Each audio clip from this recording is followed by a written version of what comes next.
And in our top business story, Dubai Exports has opened its overseas offices over in Brazil, Russia and Germany as a part of its strategic plan to link local companies to key export markets and in line with the directives of the Economic Development Committee of the Dubai Executive Council to enhance the Emirates' bilateral trade. The new offices have doubled the strength of the Dubai Exports overseas office network to 6 from the earlier 3 in Saudi Arabia, India and Egypt. His Highness Sheikh Ahmed bin Saeed Al Maktoum, the second chairman of the Executive Council of Dubai and chairman of the Economic Development Committee, stated that the new offices of Dubai Exports will help open up new markets for Dubai and provide vital support to trade between Dubai and promising markets overseas. Officials added that the new offices will soon launch a study of export opportunities in and around their area and will work on opening new channels for market entry. A series of international trade missions, exhibitions and bilateral meetings will also be organised to link UAE companies with suppliers and businessmen. The Prime Minister of New Zealand, the Right Honourable John Key, attended the UAE New Zealand Business Seminar today, held at the Dubai Chamber of Commerce and Industry's head office, on the first day of an official visit to the GCC region, where he urged the implementation of a New Zealand GCC free trade agreement in order to boost trade and economic cooperation between the two countries. In his keynote speech, Mr. Key said that in his view, a free trade agreement between New Zealand and the GCC would take their economic relationship up to the next level and stimulate new ties in a whole range of areas.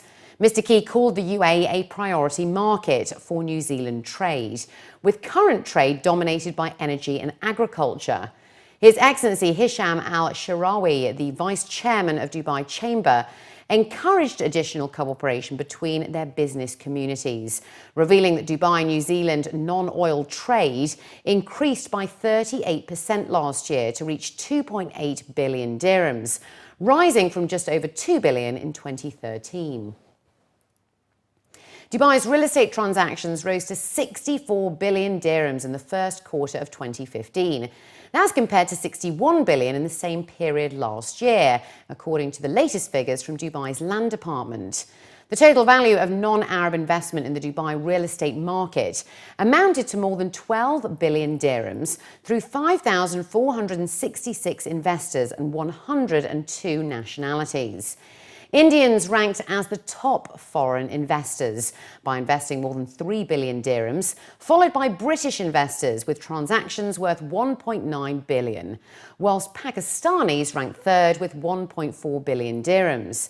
GCC investors contributed highly in Q1 this year, as their investments amounted to 9 billion dirhams from 1,964 investors.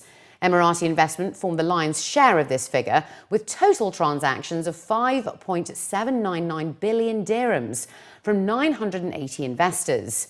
Citizens of Saudi Arabia came in at second place with 1.890 billion dirhams from 604 investors, followed then by Kuwaiti nationals with 500 million dirhams through 170 investors. As for Arab investors, their total value of transactions amounted to more than 3 billion dirhams through 15 Arab nationalities and 1,220 investors. The DLD's report revealed that Jordanian investors ranked the highest in terms of the number of transactions at nearly 708 million dirhams worth of deals through 204 investors. For unit sales, the Business Bay Area came in first, with the value of its transactions reaching 1.848 billion dirhams through 1,202 sales transactions.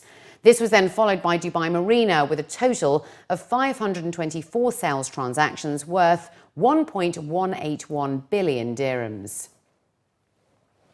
The Sharjah Airport Free Zone has signed a memorandum of understanding with Microsoft for cooperation in the field of information systems and technology and the development of electronic services, as well as to raise awareness of intellectual property rights. According to news agency WAM, the MOU looks to strengthen cooperation in the information technology that will employ Microsoft's expertise in providing the latest technology and practical training for staff from the Free Zone.